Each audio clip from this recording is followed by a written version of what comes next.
Domingo es catedrático de Ética en la Universidad Jaume I de Castellón. Es el director de su departamento, el Departamento de Filosofía y Sociología, y es comisionado del rector para el desarrollo de la responsabilidad social universitaria, lo cual seguramente es indicador de la importancia que en su universidad tiene el asunto del que nos reúne hoy aquí, ¿no? Domingo es codirector, junto con Adela Cortina, del Máster Oficial en Ética y Democracia, que es un máster interuniversitario con la Universidad de Valencia. Y él, en su formación previa, pues ha estudiado en Frankfurt y ha estudiado también Ética Económica en Suiza, en la Universidad de Notre Dame de Estados Unidos y en la Universidad de Ulster de Irlanda del Norte. Sus líneas de investigación giran en torno a los asuntos de democracia deliberativa, ética empresarial, diseño institucional, sociedad civil y, por supuesto, los asuntos que hoy nos concentran aquí, que tienen que ver con la responsabilidad social, ¿no? Tiene una enorme cantidad de publicaciones que yo no voy a relatar aquí. A lo mejor puedo destacar dos o tres, quizás por la afinidad con los asuntos de los que hoy nos va a hablar, y que son el libro La empresa socialmente responsable, ética y empresa, o el libro Razón pública y éticas aplicadas, que publicó junto con Adela Cortina, o el libro Ética empresarial, del diálogo a la confianza, que es un libro que está en la editorial Trota. Bueno, hay otros muchas publicaciones, artículos, tanto en español como en inglés, que podéis consultar en la página web de su departamento. No quiero extenderme mucho más, pero sí quiero desde aquí agradecer muy sinceramente, Domingo, que hoy estés aquí con nosotros para compartir, pues seguramente el fruto de tantos años de trabajo y de tanto tiempo de estudio. Y bueno, pues Domingo, le voy a dar la palabra para que nos hable sobre el compromiso con los objetivos del desarrollo sostenible, una responsabilidad compartida. Muchas gracias. Pues muchas gracias por tan amable presentación. Lo que no he hecho es ningún curso de PowerPoint. Si alguien sabe cómo se amplía la imagen. Ah, sí, está bien ahí. Bien, perfecto. No, aquí lo tengo diferente. ¿Y quieres cambiarlo? No, lo veo bien aquí. Así te anuncia lo siguiente. Bien, pero está bien, perfecto. Pues decía que gracias por la amable invitación y muchas gracias a los organizadores. Efectivamente parece que sí, que una de las virtudes que es la paciencia. Llevo 25 años trabajando en temas de ética empresarial y estudiándolos al mismo tiempo, ¿no? Y trabajando. Siempre los que somos de ética siempre intentamos que la teoría se pueda aplicar, y si nos parece que no sea teoría, si nos sirve para mucho. Entonces la idea, voy a ser breve, es decir, a ver si con 40 minutos menos, y prometo a ver si consigo que no se duerman, ¿no? La amabilidad de los organizadores incluye la comida y por lo tanto va a ser difícil, ¿no? Efectivamente dar. Pero bueno, ahí vamos. Yo voy a empezar con la teoría. Me han pedido que establezca un marco general de actuación, y lo que voy a hacer es partir de la teoría, pero voy a dar ejemplos en los que estamos trabajando, tanto en la universidad, que será mi primer ejemplo, como también en la administración y en la empresa. Es decir, ejemplos de cómo estamos gestionando la responsabilidad social. Pero dentro de esta idea o anterior es un poco la idea de qué significa responsabilidad, y eso es lo que voy a intentar explicar. Voy a dar 4 pasos básicos. En primer lugar, voy a intentar explicar muy sencillamente qué significa responsabilidad y por qué hoy es un tema importante, o más importante que hace 20 años. O sea, hoy en día se habla mucho más. O sea, no hace falta, pero para ser un poco divertido, les puedo asegurar que hace 25 años hablar de responsabilidad y quedarse solo en la sala era lo mismo. O sea, los empresarios me decían, por favor, Domingo, no, cambia el nombre, no pongas responsabilidad, pon otro nombre. Bien. Después vino Europa, como explicaré hoy, y un poco solucionó el asunto, no mucho, como veremos. Pero la idea, efectivamente, y lo bonito de esta charla y la gente con la que compartimos este tipo de intereses, al menos en las universidades públicas y en las administraciones, es que sabemos que aprender es siempre una relación simétrica, es decir, ¿no? Recíproca, mejor dicho, perdón. Es decir, que siempre aprendemos unos de otros, y eso es lo bueno. Las experiencias que tenemos y que voy a explicarles yo es lo que más nos puede hacer avanzar. Bien, vamos a por la primera. Una idea muy sencilla, ¿no? Ya saben, soy profesor de ética, o sea que la idea es qué significa decir, hoy ya no hay ninguna discusión acerca de lo que se debe hacer. Es decir, la frase de Ortega no es mía, o sea, la altura moral está bien definida. Es decir, la idea de justicia es una idea muy básica. La definición que les traigo aquí es de Amartya Sen, Premio Nobel de Economía, pero la idea es que, ¿qué significa justicia? Pues que todas las personas tengan los recursos y las capacidades para vivir la vida que valoran o que consideran una vida digna. Entonces, el concepto de dignidad, es decir, el reconocimiento de la igual dignidad de las personas, es el punto de partida, es un horizonte moral, como quieran llamarle. Por supuesto que están los derechos humanos, pero nadie discute esto hoy en día. Veremos después cómo se va concretando, y de hecho los ODS de los que voy a hablarles es una concreción de esta idea. Es una, o la última, por decirlo así, concreción que tenemos de esta idea, de la idea sencilla de que efectivamente todos como personas somos merecedores de igual reconocimiento, de igual dignidad. Como decía Kant, que parece muy antiguo, pero sigue siendo muy actual, simplemente las personas tenemos dignidad y no precio. Sí, esa definición, más que de Kant, parece que sea de algún publicista hoy en día, ¿no? Pero bien, la frase es de Kant. Esa es la idea principal. Ahí es cuando entronca la cuestión de responsabilidad. Si les decía antes de broma, o medio en broma, que por qué el concepto de responsabilidad no gustaba, hablo de los años 86, 87, no gustaba ese concepto, es porque tenemos una tradición que sigue relacionando responsabilidad con culpa. O sea, una persona responsable, una persona o una institución responsable es que ha hecho algo mal. O sea, se relacionaba siempre y se sigue relacionando, ¿eh? Y de ahí que Europa, otro caso que después criticaremos o discutiremos, es que opte o parece que esté optando por el concepto de sostenibilidad en vez de responsabilidad. ¿Por qué? Porque aún está por detrás, en casi todos los idiomas, no solamente en el nuestro, esta idea de que uno es responsable porque es culpable o causa de lo negativo. Pero el concepto de responsabilidad no arrastraba lo positivo. Parece que no estaba en su campo semántico la parte más positiva. Afortunadamente tengo una tradición en España filosófica, Ortega, Aranguren, y muy buena. Y es la etimología. Responsabilidad viene de responder. Y punto. Ya está. Ni culpa ni causa. Si responsabilidad, una persona responsable es la que es capaz de responder delante de ustedes, delante de los demás, de lo que se espera de ella. Una institución es lo mismo. Una empresa responsable, ¿qué significa? Una empresa que es capaz de responder de lo que se espera de esa empresa. Una universidad responsable es una universidad que es capaz de responder de lo que se espera de esa universidad. Y ahora veremos el cambio que ha pasado. Hasta hace muy poco la universidad era responsable, parece, solo de expedir títulos y de alguna acción social respecto a su entorno. La empresa era suficiente con que ganara dinero y pagara impuestos. Hasta hace bien poco, veremos que la tradición. Sin embargo, la situación actual ha cambiado. Queda claro el concepto de responsabilidad, cómo responder. O sea, uno es responsable, una persona de institución, si es capaz de responder de aquello que se espera de esa institución. ¿Y qué es el poder? Bueno, el poder ya es, por supuesto, el lema lo conocen ustedes mejor que yo. La responsabilidad es proporcional al poder. Y el poder es la capacidad que tenemos de cambiar las cosas.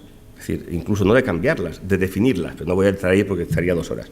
Pero tiene más poder quien es capaz de definir la realidad y después incluso de cambiarla. Por lo tanto, responsabilidad tiene que ver con poder y es responsable quien es capaz de responder del poder que tiene, de los recursos o las capacidades que tiene para cambiar la realidad. Hasta aquí teoría pura, no me hagan mucho caso. Pero ahora viene una idea muy importante y es el concepto de globalización. Hace ya 20 años, más de 20 años que entramos en este mundo. Tampoco tengo tiempo de explicar la globalización, pero una cosa sí que voy a decirla. O sea, no es nada natural. Natural es que nos llueva hoy aquí, que por cierto estaba paseando tranquilamente, ¿no? Bien, pues nada, se acabó el paseo. Eso es un hecho natural. La globalización es un hecho social. Está hecho por personas, ¿no? Por políticas públicas, de regulación, etcétera, lo conoce mejor que yo, y por lo tanto no echemos la culpa al cuchillo de a quien mata. O sea, echemos la culpa a quien lo utiliza, no al propio cuchillo. Bien, la idea es que la globalización lo que ha hecho, básicamente, si me preguntaran, oye, Domingo, ¿y por qué la ética ahora se habla tanto de ética? No es tanto por la corrupción o de responsabilidad, sino por este hecho, por la globalización. Si se fijan en este esquema, que siempre es un esquema que me ha gustado, es una interpretación del esquema de Habermas, la cuestión, si se dan cuenta, en la parte de arriba, el Estado era el gran intermediador. Una empresa era responsable, sí, obtenía beneficios y pagaba impuestos y cumplía las leyes, y punto. Pero si ahora les pregunto, o sea, ¿cuántas empresas conocemos que cumplen las leyes? Y no diríamos o no confiaríamos en ellas, ¿no? Piénsenlo y verán. O sea, ¿cuántas universidades Se supone que no hacen todas las cosas bien, los títulos no se compran ni se venden, etcétera, y no confiaríamos en ella. No es suficiente con cumplir la ley. El esquema de abajo refleja cómo el Estado sigue estando ahí. El derecho es fundamental, por supuesto. El derecho es necesario, pero no suficiente. El Estado no es que haya perdido la soberanía del todo, no la ha perdido, lo estamos viendo ahora en Europa, no la ha perdido, o en Estados Unidos, pero sí que se ha retirado. Es decir, ha dejado cara a cara a la sociedad civil y a las instituciones que la componen. Es decir, hoy en día se le exige más a la empresa, quiera o no quiera el sector empresarial, los directivos, se le exige más a la universidad. No lo decimos los de responsabilidad social, sino que la sociedad exige más a la propia universidad que no simplemente expender títulos o hacer buenos profesionales. Por ejemplo, se nos pide, y aquí hay gente que ha dado también clases de bioética, se nos pide que efectivamente formemos a los médicos, pero no solamente como buenos profesionales, se nos pide que los formemos como buenas personas. Hace 20 años no pasaba eso. O sea, había una deontología médica por ahí, medio suelta, pero no era ni mucho menos la insistencia ahora actual en que formemos tanto buenos profesionales como buenas personas. A las universidades me refiero, no solamente a la primaria y secundaria. Esta idea es importante, ¿por qué? Por 3 motivos básicos, y los digo muy rápido, si no, no voy a pasar de la tercera. Transparencia. Por 3 motivos básicos. El primero es porque hay nuevos actores. Si nos preguntáramos, Domingo, has puesto una transparencia muy bonita de justicia, vale, muy bien, Amartya Sen. ¿Quién es el responsable de aplicar la idea de justicia? Hasta hace muy poco se hubiera dicho el Estado. Se hubiera contestado rápidamente, el derecho, las leyes. Es el responsable de que se cumpla, que se realice esa idea de justicia. Hoy en día la respuesta no es tan fácil. Por ejemplo, la empresa no puede seguir mirando hacia otro lado. Cuando se habla, por ejemplo, de los salarios que tenemos en España, por decirlo rápido y pronto, pero tampoco la universidad puede echar la cara o esconder la cabeza cuando se pregunta qué está pasando con nuestros profesionales. Esa es un poco la idea, es decir, no es que no estemos inventando, no hemos inventado la responsabilidad social, es el nombre que se le ha dado a una nueva situación en que hay nuevos actores con poder y que la sociedad está exigiéndoles una mayor responsabilidad. Cuidado, si no responden, se pierde credibilidad y por lo tanto confianza, y al final desaparecen. Y alguien puede pensar, Domingo, qué exagerado es. Bueno, les recuerdo, si alguien se acuerda, una cosa que se llamaban cajas de ahorro. ¿Vale? Simplemente les recuerdo que las cajas de ahorro tuvieron en España el 52% de la intermediación financiera. Hoy en día han desaparecido. O sea, eso es lo que significa una falta de credibilidad.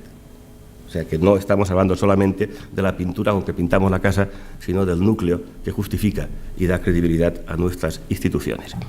Esto nos lleva a esta idea de una nueva distribución de la responsabilidad.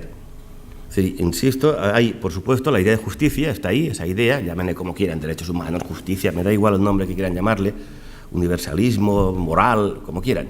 Pero sí que la idea de que no solo el Estado es responsable de que se cumpla esa idea de justicia, sino que también, y ahí tienen, ¿no? Yo lo llamo sociedad civil, no vamos a entrar en otra discusión muy grande, no vamos a entrar ahora, pero ahí tienen unos actores individuales y también institucionales de la sociedad civil que son responsables, igualmente responsables de lo público. Y esto les puede sonar un poco a chino, ¿no? Pero es que lo que ya tenemos que dejar de pensar es que el Estado es el único responsable de lo público. El Estado es el mayor responsable de lo público, pero no el único. La corrupción, hablamos en la comida, es un baile que se baila normalmente mínimo entre 2. Es decir, que no le echemos la culpa al Estado ni al derecho ni a las leyes cuando está la responsabilidad social. Y ahí dentro de esa sociedad civil están, por supuesto, les he remarcado, las empresas, las universidades, las fundaciones, las asociaciones, también los profesionales, por supuesto. Ese conjunto que llamamos sociedad civil, que tiene mucho poder y, sin embargo, no tiene por qué tener la misma estructura que la política. O sea, ¿cuántas empresas son más grandes que los estados que conocemos actualmente? Empresas. O sea, y esto es un tema importante. En la globalización decía, el primero, nuevos actores. Segundo, y vuelvo al esquema anterior, y muy rápido, el derecho. Fíjense, el derecho es estatal y los problemas son globales. Ahí intuitivamente se ve qué le pasa al derecho hoy en día. O sea, el derecho es estatal, las fronteras del Estado. Y sin embargo los problemas, la contaminación, el turismo, por ejemplo, lo que hablábamos antes, el turismo, la turismofobia, lo que está pasando con el turismo, son problemas globales, que el Estado puede hacer lo que puede hacer, pero no todo. Y la tercera consecuencia de la globalización, que me había pasado ya, es la siguiente, y a ver si se entiende bien, porque eso es para mí la explicación de por qué la responsabilidad social hoy en día es más importante que hace 20 años. Este esquema que tienen aquí aumenta, y parece mentira, la vulnerabilidad de las instituciones. No lo disminuye, sino que aumenta la vulnerabilidad. ¿Por qué estamos todas las universidades, y hablo ya, ¿no?, para aterrizar, y soy comisionado y he sido vicerrector, ¿no?, y bien, ¿por qué estamos las universidades ahora, dale que te pego, a este tema? Porque efectivamente somos más vulnerables que hace 20 años. Porque se nos exige más y tenemos estructuras pensadas para una época en que no se nos exigía lo mismo. Y ahora hablaremos después, y mañana hablarán ustedes, de efectivamente cómo narices podemos institucionalizar estas nuevas demandas sociales, que efectivamente son nuevas y nos pillan con unas estructuras, por no decirles una frase típica, ¿no?, que la sociedad tiene problemas y la universidad departamentos. Bien, no voy a decir, ¿no? Bien, no hace falta ser tan exagerado, ¿no?, pero efectivamente algo de eso hay, ¿no? Entonces necesitamos cambiar nuestras estructuras, lo que yo llamo un nuevo diseño institucional para las universidades. Bien, esta es la idea básica, ¿eh? Esto lo llamo yo democracia doble vía, pero no vamos a entrar por ahí. Porque aquí sí que me interesa, esto no es nuevo. Fíjense en la frase que tienen ahí, que conocemos los que trabajamos en responsabilidad social, es del año 73. Es una frase de un sentido común alarmante, es decir, la sociedad, legitimidad a la empresa, le concede legitimidad, en el caso de la empresa, voy a ir, o sea, en toda mi exposición me voy a centrar en las empresas que conozco bastante bien, pero pueden cambiar empresa por universidad, por hospital o por la institución que ustedes quieran. Pero la sociedad concede legitimidad a la empresa, le da recursos humanos, financieros, etcétera. Pero cuidado, no se los da gratuitamente, la sociedad espera algo a cambio. Si la empresa no le da lo que la sociedad espera, entonces lo que hace la sociedad, como es lógico, le retira su respaldo. O sea, le retira la responsabilidad. Póngase en la cabeza cajas de ahorro y vean lo que quiere decir esta frase, del 73, del siglo anterior. O sea, ¿por qué desaparecieron las cajas de ahorros? Bueno, no es la discusión de ahora. Pero tenía más de 100 años esa institución. Insisto, y más de la mitad del dinero que había en España estaba en sus manos. Sin embargo, en 10 años desapareció del mapa, se borró. Bien, piensen un poco sobre eso. Europa, pues se entera de todo esto, la Comisión Europea, y en el año 96, fíjense si soy mayor, por decirlo fino, que hasta participé en este documento, ¿no?, en el año 80, en el 2000 saca el famoso libro verde, ¿no?, de fomentar un marco europeo para la responsabilidad social, donde está la definición que todos ustedes saben, ¿no?, pero que por primera vez en Europa toma una carta formal en un documento, que es simplemente la responsabilidad social de la empresa o de la universidad, es sencillamente pues ser capaz de integrar su bien primario, bien interno, en este caso, ¿no?, pues la educación, con otros bienes medioambientales y sociales. En la empresa lo mismo. La integración del beneficio. Beneficio significa benefacere, producir bienes. Lo que está diciendo es que el valor que aporte la empresa no solamente es el económico, también es social, por ejemplo, en el caso del empleo, del salario, y también es medioambiental. Esta es la definición, insisto, del 2000. Salió muy fuerte Europa con este tema, tan fuerte que si ustedes se acuerdan de ese documento, lo hago para que nos riamos un rato, se decía que en 10 años Europa iba a ser la economía más sostenible y más competitiva del mundo. Así, ¿no? Decimos en valenciano, la lengua no tiene hueso, no sé si utilizan aquí este refrán, pero claro, aquello fue una explosión de optimismo. Si vamos a seguir esto y en 10 años somos los mejores del mundo. Bien, aquí estamos. En el 2011 se modifica la definición en otro informe de la Comisión Europea, donde es el que utilizamos ahora. La responsabilidad se entiende, es más sencillo, es el mismo pero más sencillo, también habría que explicar qué significa sencillez, pero vamos a dejarlo ahí. Es la responsabilidad que tiene la empresa por los impactos que genera en la sociedad. Utiliza el concepto de impactos, es el mismo concepto que se utilizará después en las universidades. Bien, se habla, ya hemos hablado, de sostenibilidad, pero cuando lees el documento el contenido es el mismo. Es decir, las dimensiones que abarca la responsabilidad son el desarrollo sostenible, la transparencia, el comportamiento responsable, el empleo digno, etcétera, etcétera, etcétera. Los mismos temas. Bien, aquí tenemos ya, han pasado 17 años, casi 20 años desde que empezamos con esto. ¿Ha habido avances? Pues sí, ha habido avances, sí. Para mí el principal avance, fíjense, si soy también optimista, hablábamos antes con Teresa, el principal avance es que la empresa, las universidades, las administraciones reconocen el concepto de responsabilidad social. Ustedes dirán, pues vale, Domingo, sí que eres, ¿no?, sí que eres humilde, si con 25 años lo que habéis conseguido es que la gente sepa lo que es responsabilidad social, Pero fíjense una cosa, si no tenemos el concepto, no tenemos la realidad. No voy a hacer filosofía otra vez, pero la cuestión es que sin conceptos no se ve la realidad. Entonces, por primera vez, hoy en día nadie se ríe cuando se oye la palabra responsabilidad. Nadie sale corriendo, ni te echa ningún tipo de verduras. Es decir, no, es decir, se está aceptado que la empresa es responsable de algo más que ganar dinero. Está ya asimilado que la universidad es responsable de algo más que fabricar, y con perdón la palabra, buenos profesionales. Es decir, algo más. Esa es una cosa muy positiva. Hay más cosas positivas, por supuesto, estos 20 años con el avance de la responsabilidad social. Por ejemplo, se está incorporando poco a poco en las leyes, otra discusión es la efectividad de las leyes, pero se está incorporando poco a poco en las leyes. Está, por ejemplo, ¿no? Pues, o sea, también tenemos, ahí lo tienen ustedes, no voy a entrar, ¿no? Hay planes estratégicos en los propios gobiernos. Ahora hay un portal muy interesante, ¿no?, que ha sacado el Ministerio, y aprovecho también para decir en voz alta, ya que estamos, que deberíamos las universidades saber qué hacemos, ¿no?, para entrar en ese portal, ¿no? Óscar y compañía, tenemos que ver a ver efectivamente cómo entramos ahí dentro.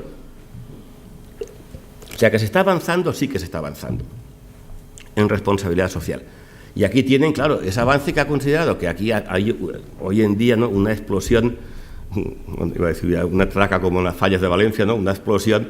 Ya tenemos RSE, que fue la original, RSC, corporativa, RSU, que es la universitaria que hoy nos reúne, pero cuidado, ahora estamos trabajando nosotros, y después veremos algún ejemplo, en RSA, en responsabilidad social de la administración.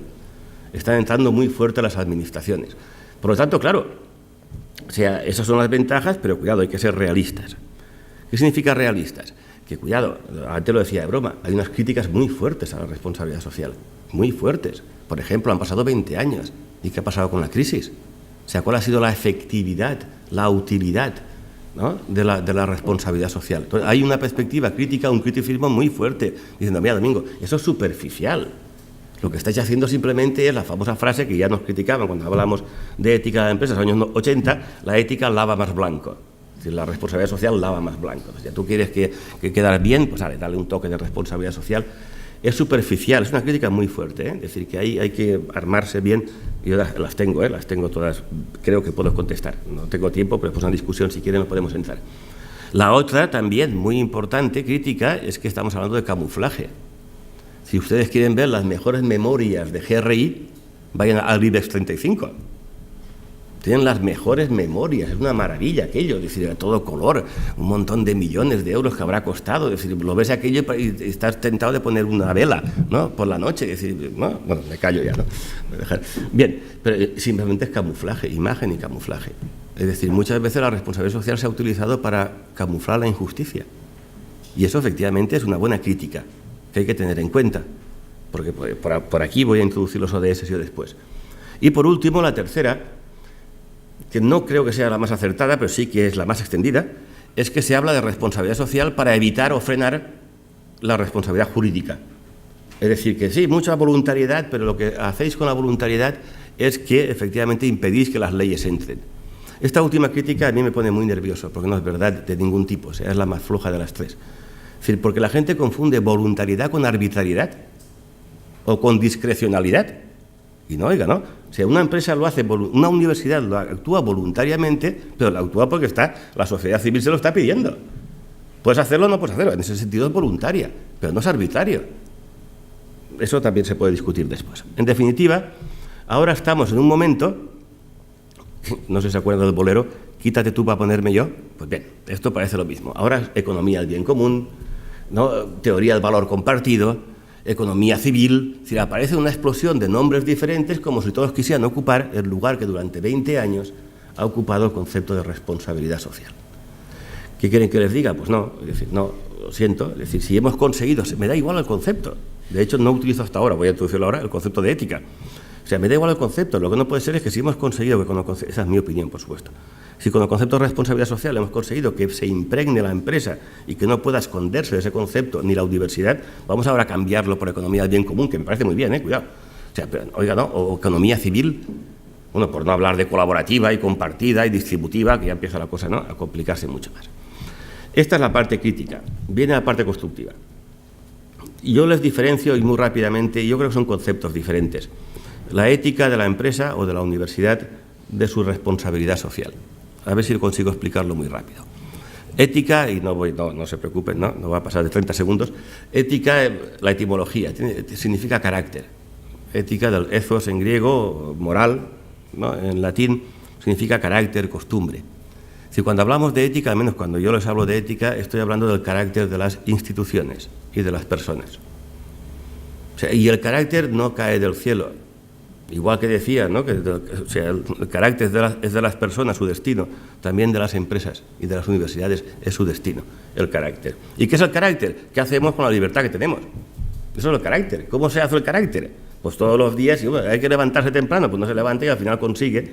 Aristóteles, pobre, así lo decía, ¿no? Que le guste levantarse temprano. Bueno, hay gente que no lo consigue nunca, pero bien, el carácter se forma repitiendo las buenas prácticas, en definitiva. Entonces, la diferencia está que responsabilidad es responder de lo que se hace, y el carácter es cómo se hace y por qué, como veremos ahora. Son dos cosas diferentes. Dicho aún más sencillamente, o sea, el carácter es cuando te tomas en serio la responsabilidad social. Y esto es muy importante, el tomar en serio. Esto es muy importante, como veremos después. Ahora, una crítica que teníamos muy fuerte, y ahí voy entrando ya en el tema, ya llevo ya casi 25 minutos. Bien, una crítica muy fuerte que recibíamos en los años 90 era el concepto de responsabilidad social. Sí, Domingo, vale, tranquilo, hasta ahora vas bien.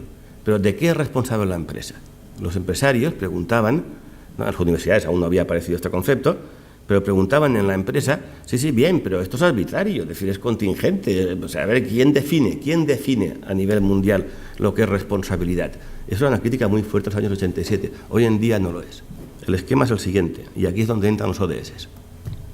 Es decir, mi propuesta de comprensión de los ODS es que es una concreción de cuál es a nivel global, es decir, a nivel mundial, es decir, respondiendo a la globalización, de cuál es la responsabilidad de las empresas y, en general, de las instituciones, pero sobre todo en las empresas, como veremos ahora.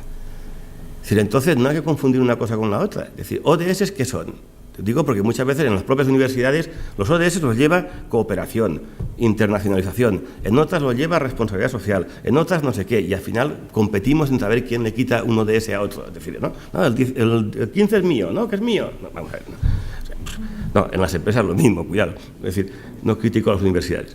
Pero la idea en este esquema, creo, sí, voy bien, sí, estoy viendo el mismo esquema. Fíjense la idea. La ética significa que la empresa o la universidad lo vive, se lo está tomando en serio, se lo cree, como quieran llamarle. La responsabilidad social es que es capaz de responder de eso. ¿De qué es eso? ¿Qué se espera? Hoy en día tenemos una concreción, por primera vez la mayor concreción desde la Declaración de los Derechos Humanos que tenemos de lo que se espera de las instituciones. Si no me equivoco, 17 objetivos, no me equivoco porque estoy leyendo, 126 metas y 241 indicadores concretos. Y están en revisión. Toda la documentación, afortunadamente, la tienen ustedes online, gratuita, accesible, participativa. Se puede escribir, decirles, oye, que ahí, cuidado con eso, ¿no? La comisión de expertos que está llevando estos temas, el GRI entre ellos, están todos por ahí trabajando. Pero la idea es que se concreta. Si ya no, entonces, ¿qué están haciendo las empresas? Pues diciendo, cuando hacen su memoria, al mismo tiempo nosotros también, como hablaremos después en nuestra memoria GRI, que por cierto, para todos aquellos que estén sufriendo al GRI, hay que avisarles de que han vuelto a cambiar. O sea que, bien, cada 6 meses aquí tenemos novedades. Bien, vale. Afortunadamente que ahora dicen que no, que se acabó ya el GRI 3 y el 4, ahora son estándares. Pues bien, estamos estudiando en cooperación también con otras universidades los estándares nuevos que hace un mes que aparecieron más o menos. Bien, la idea es, ¿qué son los ODS? Los Objetivos de Desarrollo Sostenible. Son, para mí, esa es mi interpretación, cuidado, son una definición, una concreción de lo que al principio habíamos hablado de altura moral. ¿Cuál es la altura moral de una empresa? Aquella que es capaz de responder de que cómo está cumpliendo esos 17 objetivos. Por supuesto que son mejorables, claro que sí. Por supuesto que hay algunos que no están porque no han podido conseguir que estén, como el concepto de democracia, por ejemplo, que no está, ¿no? Pues bien, vamos a ver, es un intento, el mejor que han conseguido hasta ahora, para que todos los países del mundo puedan firmar este tipo de documentos. ¿Es una tontería? No lo es. Fíjense, yo no puedo legalmente decirle nada a una empresa, a una multinacional que no tenga la matriz en España. No puede haber leyes, cuidado, no soy un jurista, pero que yo conozca, en España no hay, ¿no? Un derecho internacional coactivo, vamos a decirlo claro. Pero sí que puedo exigirle a una empresa multinacional como consumidor y no querer comprar sus productos porque no cumple con el objetivo número 8. O mi reputación puede verse mermada si empiezan en la opinión pública a pegarme a la empresa por no cumplir el objetivo tal. Pero ya no es que usted no es justo. No, oiga, es que usted no está cumpliendo con el objetivo número 8, que es el desarrollo, ¿no?, económico de su territorio. Por ejemplo, no sé si me estoy explicando la función que tienen. Bien, pues no voy a alargarlo mucho más.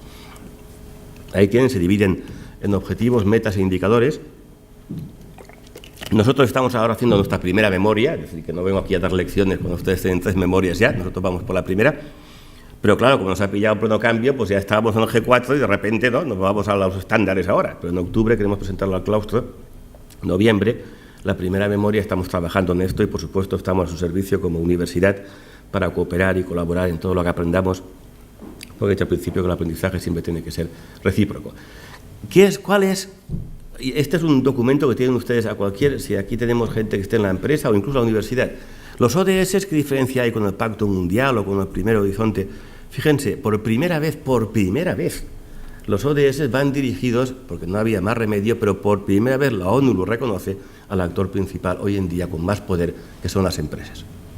O sea, nos guste o no nos guste, no sé, o sea, quien tiene más poder son las empresas. Y lógicamente, entonces ahí, los ODS por primera vez tienen este documento que se llama así, ¿no?, la brújula de los ODS para las empresas, están abiertos, y ahí tienen cómo tiene que la empresa aplicar los ODS en su interior.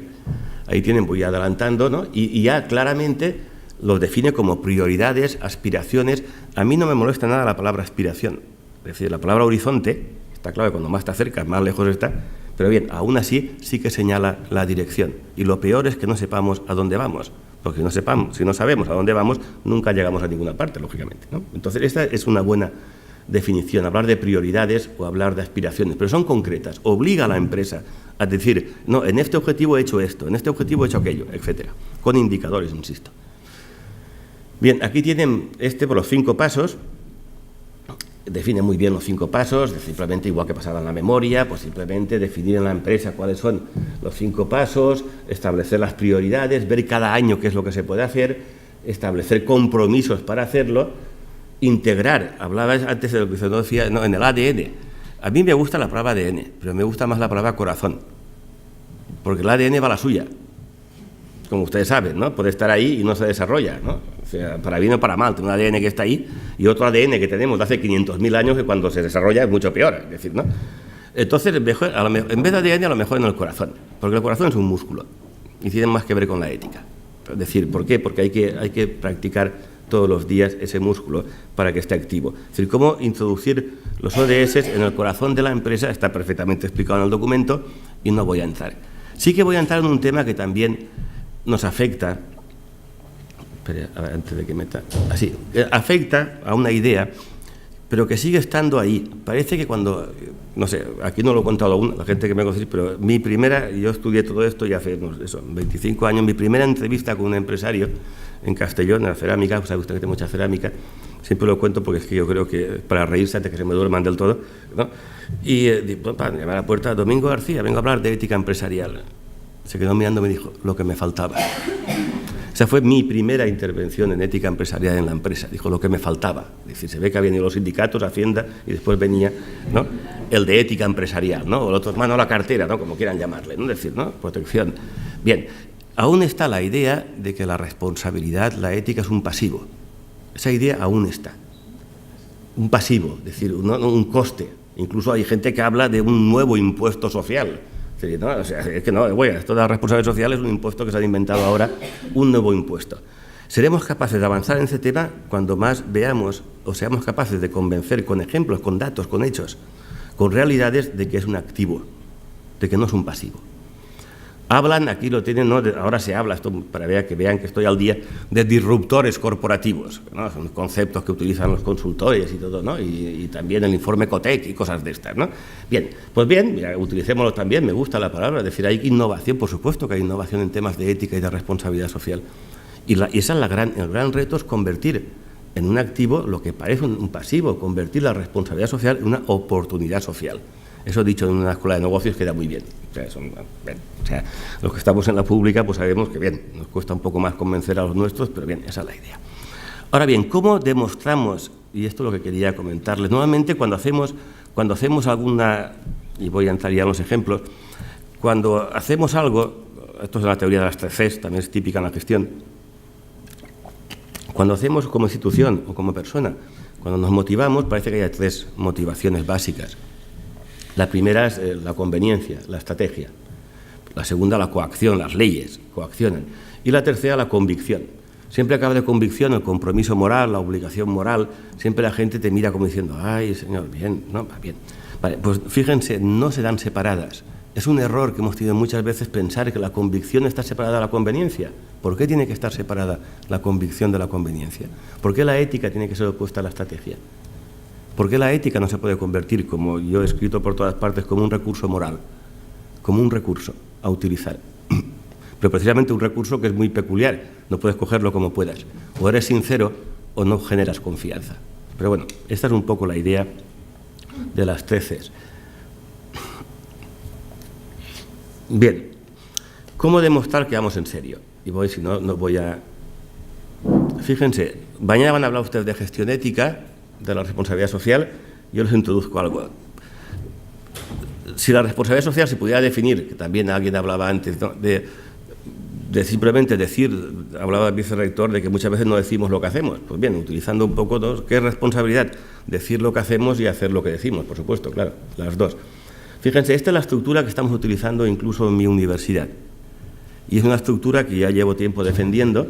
Yo lo llamo, es una gestión ética de la responsabilidad social, para diferenciar una gestión meramente estratégica. Es lo que nosotros hemos aplicado en las empresas, en algunas empresas, no se piensen que son 2.000 empresas, ¿no?, 3 o 4, ¿no? Hemos aplicado en empresas, hemos aplicado en la universidad y estamos aplicando en la administración. Son 4 piezas de un puzzle que todo el puzzle lo que intenta es generar confianza. Lo primero, por supuesto, un código ético, o si quieren, código ético y de conducta. Eso es lo primero. Entiendo por un código ético los compromisos explícitos de cuál es nuestra responsabilidad. Hay que decirlo. Como universidad me comprometo y mi responsabilidad es esta y esta. ¿Vale? Pues dígalo usted. Póngalo ahí. Pero póngalo encima, como decíamos antes, dentro del plan estratégico. O sea, no lo ponga por separado. O sea, soy universidad y esto es lo que hago bien. Oiga, no. Meta lo que hace bien dentro del plan estratégico. Código ético y de conducta es una pieza clave. Es el primer peldaño. El primero, no el único.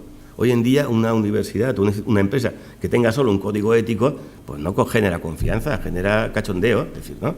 ¿Por qué? Porque, claro, si no tienes ningún sistema que te pueda controlar la eficacia, ¿no?, o la realidad de ese compromiso, pues no sirve para mucho. El segundo esquema lo conocemos todos. El segundo paso, puede decir lo que estamos haciendo, las memorias de responsabilidad social. Un tercer paso ya más novedoso, cuando empezamos a hablar de esto era novedoso, ahora hay algunos ejemplos de algunos, es crear comisiones o comités de ética y de responsabilidad social en el interior de las instituciones. Es como meternos en la ballena, en el vientre de la ballena, o si quieren ustedes, ¿no?, en el caballo que metemos dentro de la institución. Es decir, crear espacios públicos de participación dentro de las instituciones. Y fíjense, lo hemos aplicado en multinacionales y funcionan. Y de hecho hemos trabajado con una multinacional y para mí fue un orgullo, una multinacional japonesa que está allí en Castellón, y cuando vino el jefe supremo preguntó por los balances y por las actas del comité de ética. Y yo me quedé. Digo, bueno, yo pensaba que estábamos haciendo allí simplemente un poco de... ¿no? Y sí, claro, y después pensé, este hombre viene de 10.000 kilómetros. ¿Cómo va a saber cómo le va la empresa aquí? No, pues entonces pidió las actas del comité de ética. Y ahí me dejó sorprendido. Y por último, la cuarta pieza es lo que, bueno, no sé, llámenle como quieran, llamamos línea ética para no asustar, ¿no? Pero ¿no?, la idea es que haya un canal de comunicación, de sugerencias, alertas de incumplimiento, yo le huyo a la palabra denuncias, ¿no?, pero bueno, y de denuncias.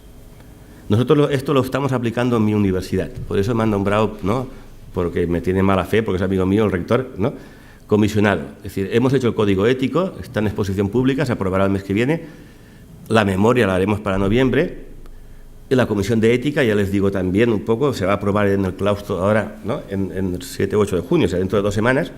Estará compuesta por 2 estudiantes, 2 PDI, 2 PAS, el síndic de Greuges también estará, ¿no?, en la comisión, aún no sabemos, tengo que hablar si estará con voz y con voto, y después un técnico jurídico y un técnico en responsabilidad social o en ética.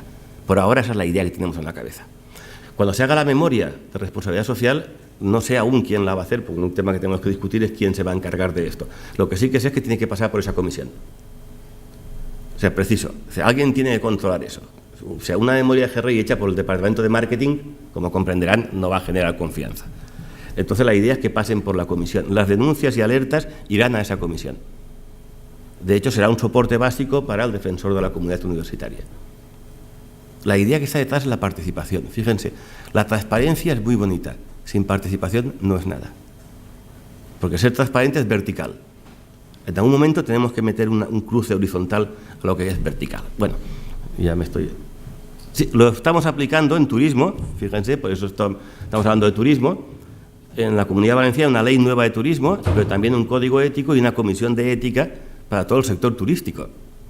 Vamos a intentar, estamos haciéndolo, que incluso en los hoteles pueda haber, igual que hay una booking, habrá el código ético y un correo electrónico para que cualquier turista pueda utilizarlo diciendo que ha visto algo mal o algo bien, etcétera. La idea es la participación. Bien, esto es... Y voy terminando ya, porque sí, ya son unos 45 minutos que había dicho. Yo creo que solos no hacemos nada. Es decir, en responsabilidad social ni creo que en ninguna otra cosa. Las alianzas son importantes, no los contratos. Para contratar hay que tener algo que dar a cambio. Yo creo que podemos trabajar en red, en alianzas, y aquí tienen, o sea, esto estaba antes que los ODS, pero he puesto ahí a medio, tenía otra cosa, pero he puesto ODS para aprovechar. Pero la idea está clara, es decir, las empresas tienen que trabajar con las universidades con la administración, y la administración con el resto de la sociedad civil. Es una cosa que incluso los ODS lo dicen ya claramente. Es decir, empresas, sociedad civil, gobiernos o administraciones tienen que trabajar conjuntamente. Cuando se hace ese conjuntamente, les puedo asegurar que las cosas salen mucho mejor. Si no lo hacemos conjuntamente, por una parte estamos favoreciendo lo que yo llamo una colonización partidista, que en nuestro país es extrema, es decir, ¿no? Los políticos se apoderan de todos los ámbitos de la sociedad civil, y por otra parte la sociedad civil no tiene ningún poder, sino es con alianzas. Yo creo que los cuatro juntos podemos hacer cosas. Y esta es la última fase que iba a decirles.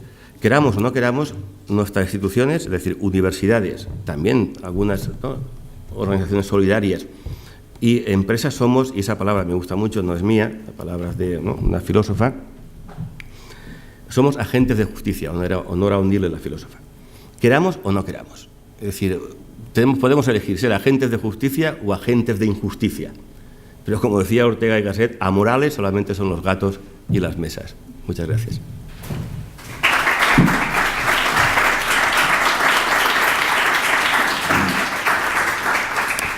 No sé si hay tiempo para... ¿Sí? ¿Tenemos 10 minutos? ¿Sí? Un poco... Ah, no, gracias.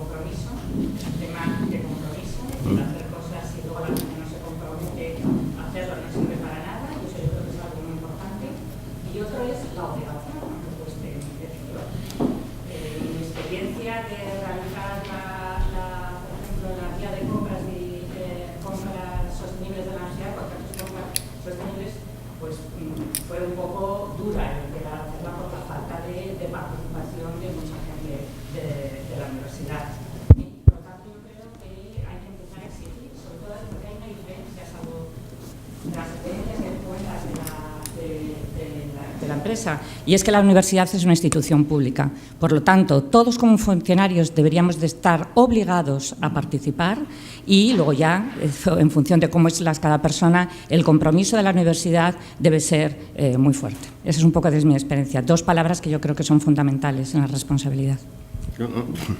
Tienes toda la razón del mundo. Es decir, yo he hecho un código ético participativo y llevo 8 meses. Y participativo significa de puerta en puerta, porque soy Domingo, porque me conocen hace 35 años, ¿no? Y que vamos, que es que nos ha llamado Domingo, fíjate, ¿no? Pues está, pero y se hubiera podido llamar para ver el partido de Atleti contra otro partido de fútbol, es decir, ¿no? Sí, de acuerdo, es decir, estamos en las universidades, las empresas, están, ¿no?, los directivos que dicen, ¿no?, vamos hacia ahí, la gente tiene que ir ahí, no se puede ir a la calle, es decir, ¿no?, por decirlo así, ¿no?, rápidamente. Nosotros no. Pero también, y tiene razón, es decir, y es lo que más nos cuesta ahora. Yo creo que estamos en un momento, por seguir utilizando palabras de Ortega, y perdonen la pedantería, pero es que habla muy bien Ortega. Es decir, estamos desmoralizados, muy desmoralizados en las universidades, y cada vez más los sistemas de lo que yo llamo, la palabreja es mía, isicracia, es decir, el poder de los ISIS, de los nuevos sistemas de evaluación, hacen que efectivamente la gente aún esté menos. O sea, la gente está comprometida en hacerlo, me refiero a PDI, en hacer sus artículos científicos. Bien, de acuerdo, pero cuidado, y aprovecho que hay vicerrectores por aquí sueltos, es decir, pero también tiene que estar incentivada. O sea, ya está bien de que también para las personas los temas de ética y de responsabilidad sean una carga. Es decir, estudia, pero aparte estudia ser director de departamento o secretario, ¿no? Yo contesto, creo que es una encuesta diaria, o 3 encuestas diarias sobre satisfacción, al final no sé de quién ya tiene que estar más satisfecho aún. Es decir, pero ya ni como director casi que te reconocen de departamento la labor que haces, imagínate, ahora qué hago yo para decirle a la gente que se pertenezca a la comisión de ética del claustro. Me van a decir, pues ponte tú, esto lo has inventado. O sea, no le puedo quitar un crédito, medio crédito. O sea, no se puede hacer. O sea, yo creo que si los equipos, o sea, en la universidad, se creen efectivamente estas cuestiones, y aprovechamos que también hay aquí el presidente del Consejo Social, es decir, deberíamos de alguna forma, no digo cómo, ¿no?, incentivarlas. Solamente se incentiva, o sea, es una obligación moral, pero cuidado en exigir... El compromiso no es créditos. Si tenemos muy claro si tenemos muy claro cuáles son los objetivos del milenio y lo que tenemos que hacer, cuando una persona se presenta a director de departamento, sabe que como gestor público tiene que cumplir los objetivos del milenio. Entonces, de una forma sencilla, sabrá cuál es el papel que tiene que comprar, etcétera, etcétera. De una forma sencilla. Sí, sencilla, pero eso significa que alguien tiene que dar unos cursos, explicarlo bien explicado, dar formación a los directores de departamento, a los de compras, ¿no? O sea, mi gerente, cuando le hablo de cláusulas sociales, empieza a correr, y aún no lo he encontrado. Es decir, ¿no? O sea, domingo tal, no, y se va corriendo, ¿no? Porque tienen miedo, cuidado, administrativamente tienen miedo, ¿no?, de entrar en esos mundos, ¿no? No, y a mí me ha pasado, es decir, ¿no?, una vez que dije yo, siendo vicerrector, ¿no?, que el responsable social me dijera un corrupto. ¿Por qué? Porque me dijo la administración, precio y plazo. Todo lo que era precio y plazo no existía. Y cuidado que tenemos problemas aún en la Comunidad Valenciana teniendo una ley como tenemos de cláusulas sociales. Me refiero, he sido un poco exagerado. Hay que, efectivamente, la obligación moral no tiene que estar incentivada. Pero pensémoslo. O sea, pensemos en que efectivamente si es un esfuerzo que se le pide a la gente, más allá de... ¿no? El director de departamento pues nos hacen reducción y nos pagan 200 euros, creo, al mes, ¿no?, o algo así, ¿no? Pero, o sea, la cuestión es que esté reconocido. Pero es que lo mismo en bioética, por ejemplo, los que trabajamos en hospitales con el consentimiento informado, que hace muchos años, les cuento esto. Entré a hablar con un neurocirujano, porque no hacía los consentimientos informados, hace 20 años de esto, ¿no? Y el neurocirujano un poco más y me pega, ¿no? Es decir, pero a mí me duran las operaciones 8 horas, domingo, se me queda siempre algún ojo fuera del sitio, ¿no? Un neurocirujano muy bueno que tenemos por allí. ¿Qué quieres? ¿Que esté media hora haciendo, ¿no?, un consentimiento informado? O sea, ¿por qué? Porque no tienen en su hoja de trabajo media hora, 30 minutos o 10 minutos por consentimiento informado. No sé si me estoy explicando. Es decir, este tipo de cuestiones hay que reconocerlas. Hay que exigirle a la gente, ¿no? Sí, yo estoy de acuerdo en que hay que exigir, pero no iremos muy lejos si tenemos que confiar solamente en la buena voluntad. Y hablo uno de ética, pero también con 25 años. Es decir, que la buena voluntad es lo primero. Por supuesto, me refiero a buena voluntad, tener un compromiso, pero también hay que reconocerlo socialmente. Pero estoy de acuerdo. Más cuestiones. Ahí hay que tener en cuenta que las empresas no están en el aire, no trabajan en el aire, trabajan en un entorno determinado, tienen una situación concreta, una competencia, una moral que reina en ese entorno, etcétera, etcétera.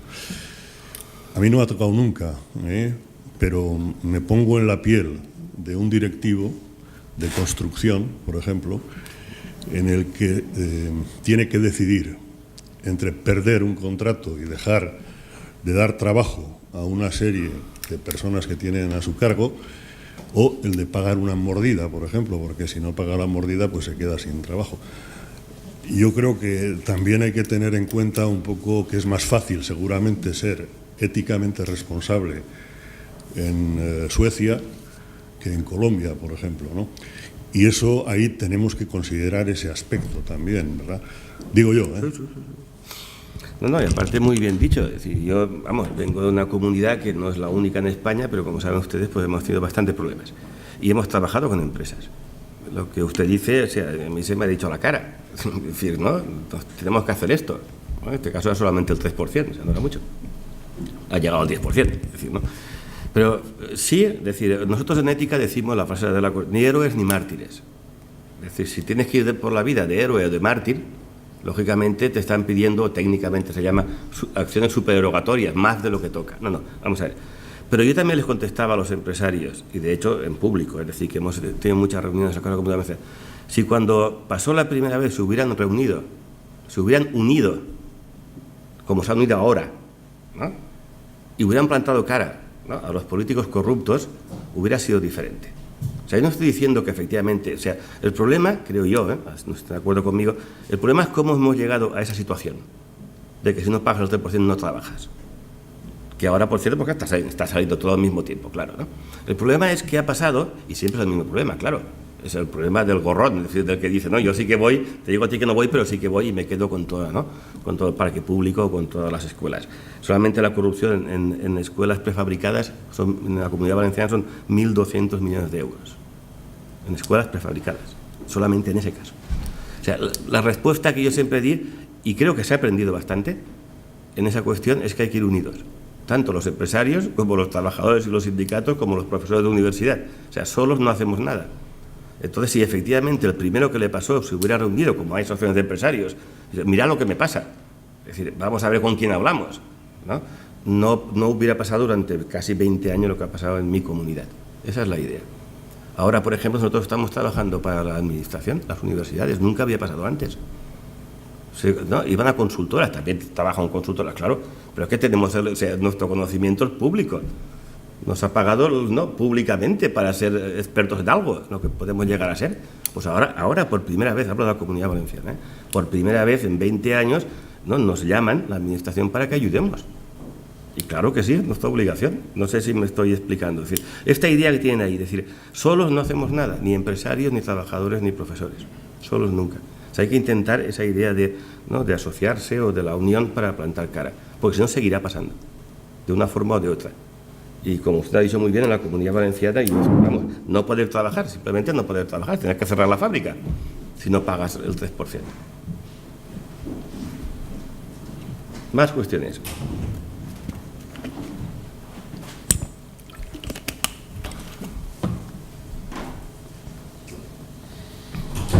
A ver si hay...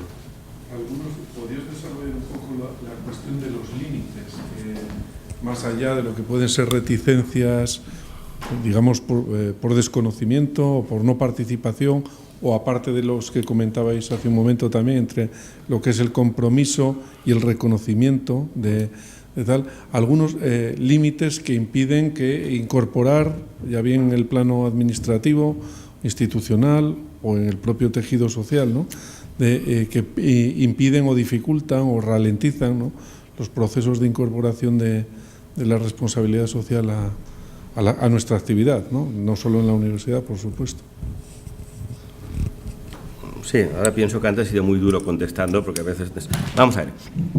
O sea, yo, no sé, no viene a cuento, pero soy defensor de unas democracias que se llaman participativas, ¿no?, que no tienen nada que ver con o sea, también son representativas, pero en extender la participación. O sea, nuestras éticas son éticas del diálogo, Habermas y toda esta gente, ¿no? Entonces defendemos la participación en cualquier ámbito de la sociedad civil. Pensamos que la participación es la única forma de sacar una voluntad común. Utilizo palabreta, no, pero vamos, voluntad común, hacer algo todos conjuntos, ¿no?, todos de forma conjunta. La misma respuesta que he dado antes. En la universidad, ¿qué está ocurriendo? Está ocurriendo que efectivamente el individualismo es muy exagerado, pero porque el propio sistema nos lleva ahí. No es que los profesores y el personal de administración seamos unos animales raros, es que si efectivamente nos tenemos que pasar la vida con los sexenios y artículos científicos, encima es lógicamente acordaros los que seáis más o menos, ¿no?, si hay alguien de mi edad, que antes aún existía la gestión cuando pedías una habilitación o una acreditación. Ahora no sé si existe ya, o sea, ya ni se le reconoce. Has utilizado una palabra muy buena. Cuando yo hablo de incentivos, no hablo de económicos y de POD solo. De hecho, nosotros en nuestro código ético hemos puesto como una buena conducta del gobierno universitario el reconocimiento de las tareas realizadas. O sea, no lo hemos puesto en el código ético así. Para los éticos es una palabra clave, ¿no? Es decir, o sea, ¿qué significa la ética? Pues reconocer al otro como igual en lo que hace y en lo que no, en lo que no hace. Entonces, claro, si una persona está en una comisión de ética, pero también pasa en las empresas. Por ejemplo, si quizás pues nadie cobra nada, pues claro, o sea, ¿cómo vas a decir a una empresa que nadie cobre nada si se van a tener que leerse el GRI, que son 6 horas de trabajo? Pues habrá que establecer, ¿no?, algún tipo de incentivos también, pues 6 horas a 40 euros, pues 240 euros por lo menos. Esa es una forma de reconocimiento, una, y no es la más importante. No es la más importante. Pero sí, por ejemplo, que te reconozcan, ¿no?, en tu hoja, donde sea, ¿no?, que tú has dedicado 20 horas, ¿no?, al año, o 30 horas al año, a una comisión de ética del claustro. Yo no sé aquí cómo lo tenéis, pero no quiero decir la gente, el tanto por ciento que va al claustro en las universidades que conozco, ¿eh? No quiero decirlo para que no se entere nadie. Es decir, pero efectivamente la participación es muy baja. Pero es que la pregunta es ¿por qué tienen que ir? O sea, la pregunta que nos tenemos que hacer, creo, como gestores, es ¿por qué tienen que ir al claustro? En las universidades, por ejemplo, ¿no? Por no decir otro tipo de planteamientos. ¿O por qué tienen que ser directores de departamento?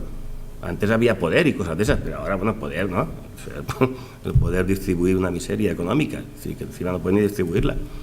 No sé si me estoy explicando. Yo creo que la palabra clave es reconocimiento. Las fórmulas en que ese reconocimiento se pueda concretar, sean económicas, sea POD, sea un reconocimiento público. Mi universidad el otro día nos dio un PIN a los que llevamos allí 25 años, todos más contentos que contentos, todos medio jubilar, ¿no? Pero ahí nos fuimos todos con el PIN de los 25 años de la universidad. Dice, qué tontería, Domingo. Pues a lo mejor no es una tontería, a lo mejor no lo es. Mucha gente allí, PAS y PDI, pues hacía mucho tiempo que no nos veíamos. Y estuvimos allí, o sea, que ese tipo de cuestiones. Pero también reconocimiento en nuestro POD, no solo en nuestro currículum. Si la NECA no lo quiere, allá se vaya la NECA. Pero nosotros sí, a lo mejor, dentro de casa.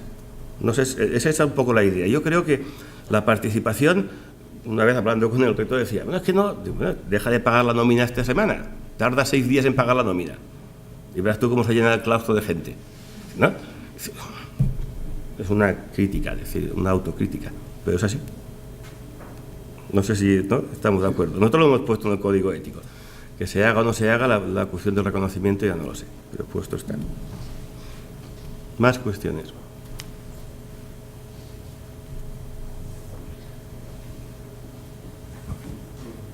Sí, por eso hacemos un alto y luego continuamos a las... Tengo una pregunta aquí.